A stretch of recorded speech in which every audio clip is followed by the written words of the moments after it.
Hello, അസ്സലാമു അലൈക്കും. റമദാൻ കരീം. Welcome to Shabs paradise.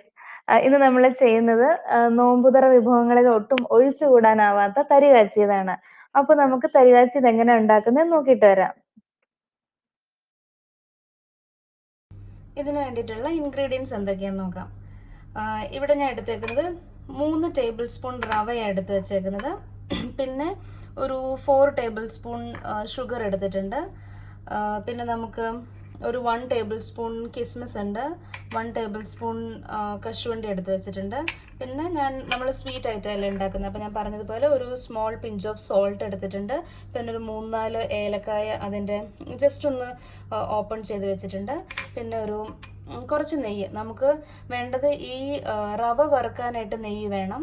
പിന്നെ അതുപോലെ ഈ ഏറ്റവും ലാസ്റ്റ് ഈ കാഷ്യൂ നട്ട്സും കിസ്മസും വറുത്തിടാനായിട്ട് അതിനും നെയ്യ് വേണം. അപ്പോൾ അതിനായിട്ട് നെയ്യ് എടുത്ത് വെച്ചിട്ടുണ്ട്. പിന്നെ ഇത് പാല് ഞാനൊരു 2 കപ്പ് പാലും 1 കപ്പ് വെള്ളവും കൂടെ മിക്സ് ചെയ്തിട്ട് എടുത്ത് വെച്ചേക്കും. അത്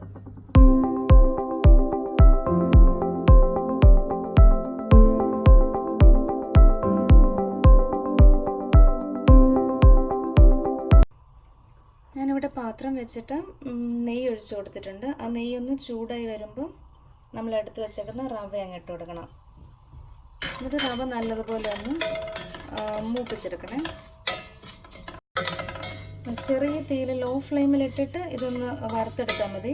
ഇച്ചിരി കഴിയുമ്പോഴത്തേക്കിനും റവ നല്ല മൂത്ത് വന്നതിൻ്റെ നല്ലൊരു മണമൊക്കെ വരും. ചെറുതായിട്ട് കളറൊന്ന് ചേഞ്ച് ആവും.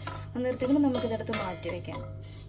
അപ്പോൾ നമ്മൾ റവ വറുത്തത് മാറ്റി വെച്ചിട്ട് എടുത്ത് വെച്ചേക്കുന്ന പാൽ ഒഴിച്ചു കൊടുത്തു. പാല് 2 കപ്പ് പാലും 1 കപ്പ് വെള്ളവും കൂടെ മിക്സ് ചെയ്ത് ഒഴിച്ചു കൊടുത്തിട്ടുണ്ട്. ഇനി ഇതൊന്ന് ചൂടാവണം, മീൻസ് തിളയ്ക്കണം. അപ്പോൾ തിളയ്ക്കുമ്പോഴാണ് നമ്മൾ ഈ റവയിനെ ഒഴിച്ചു കൊടുക്കാൻ പോകുന്നത്. ഇത് തിളയ്ക്കാൻ വേണ്ടി വെച്ചേക്കുന്ന സമയത്ത് നമ്മൾ എടുത്ത് വെച്ചേക്കുന്ന പഞ്ചസാര ഇട്ട് കൊടുക്കണം. പിന്നെ അതുപോലെ ഏലയ്ക്ക, ഉപ്പ് ഇട്ട് കൊടുത്തേക്ക്. അപ്പോൾ കുറച്ചേ ഉള്ളേ, ഒരു പിഞ്ച് മാത്രമേ ഉള്ളൂ. ഇപ്പോൾ പാല് നല്ലതുപോലെ തിളച്ച് വരുന്നുണ്ട്. അപ്പം ഞാൻ എടുത്ത് വെച്ചേക്കുന്ന റവ ഇട്ട് കൊടുക്കും. ആ റവ ഇടുമ്പോഴത്തേക്കിനും നമ്മളിപ്പം മൂപ്പിച്ച് വെച്ചേക്കുവാണല്ലോ, അപ്പോൾ അത് അതേപടി അങ്ങ് പാലിലേക്ക് ഇട്ടാൽ ചിലപ്പം കുറച്ചൊന്ന് എല്ലാം കൂടെ കട്ട കെട്ടി പോകാൻ ചാൻസ് ഉണ്ട്. അപ്പം ഞാൻ ഇതിനകത്ത് നിന്ന് കുറച്ച് പാലെടുത്ത് ആ റവയിലേക്ക് ഇട്ടൊന്നൊന്ന് മിക്സ് ചെയ്തിട്ട് തിരിച്ചതിനകത്തേക്ക് ഇട്ട് കൊടുക്കും കേട്ടോ. പെട്ടെന്ന് ഇതങ്ങ് തിളച്ച് വരും. നമ്മൾ തിളച്ച് വരുമ്പോഴത്തേക്കിനും നല്ലപോലെ ഒന്ന് തിളച്ചിട്ട് ഇതങ്ങ് ഓഫ് ചെയ്തേക്കുക. അപ്പോൾ നമ്മുടെ തരി കാച്ചി ഇതിപ്പോൾ റെഡി ആയിട്ടുണ്ട്. ഒത്തിരി തിളച്ച് വറ്റാനൊന്നും വെയിറ്റ് ചെയ്യണ്ട കേട്ടോ. ഇതങ്ങ് കുറച്ച് കഴിയുമ്പോഴത്തേനും അതൊന്നും കൂടെ ഒന്ന് കുറുകുകയൊക്കെ ചെയ്യും. അപ്പോൾ ഇതിങ്ങനെ അങ്ങ് ഇരുന്നാൽ മതി. ഇതിൻ്റെ കൺസിസ്റ്റൻസി ഇങ്ങനെ മതി. ഇനി ഇതിനകത്ത് നമ്മളെല്ലാം ഇട്ടല്ലോ, അപ്പോൾ ഇനിയിപ്പോൾ ഇതിനകത്ത് കാഷ്യൂ നട്ട്സും കിസ്മിസും വറുത്തിട്ട് ചേർത്താൽ മതി. നെയ്യ് ചേർത്തിട്ട് നമ്മൾ കാഷ്യൂ നട്ട്സ് അതിലേക്ക് ഇട്ട് കൊടുത്ത് ജസ്റ്റ് ഒന്ന് വറുത്തിട്ട് നമ്മുടെ തരി കാച്ചതിലേക്ക് ചേർക്കണം.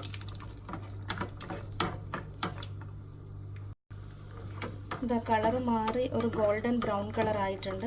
ഈ സമയത്ത് ഞാൻ ഇതിനകത്ത് എടുത്തിട്ട് തരി കാച്ചതിലേക്ക് ഇട്ട് കൊടുക്കും.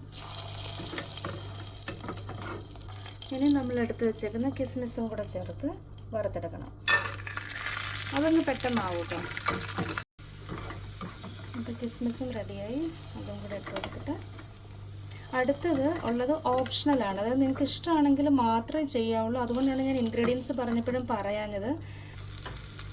ഇത് ചെറിയ ഉള്ളിയാണ്. ഇത് ഇഷ്ടമാണെങ്കിൽ മാത്രമേ തരി കാച്ചിയതിൽ ചേർക്കാവുള്ളൂ. ചിലർക്ക് ഇതിൻ്റെ ടേസ്റ്റ് ഒട്ടും ഇഷ്ടമാകത്തില്ല.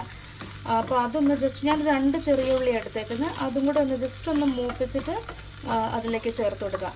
അപ്പോൾ നമ്മുടെ തരി കാച്ചിയത് റെഡി ആയിട്ടുണ്ട്. എല്ലാ സാധനങ്ങളും ഇട്ട് കൊടുത്ത്. അപ്പം ഇതുവരെ തരി കാച്ചിയത് ഉണ്ടാക്കി നോക്കാത്ത ആരെങ്കിലും ഉണ്ടെങ്കിൽ ഉണ്ടാക്കി നോക്കണം. ഇഷ്ടമാകുവാണെങ്കിൽ ചാനൽ സബ്സ്ക്രൈബ് ചെയ്യണം.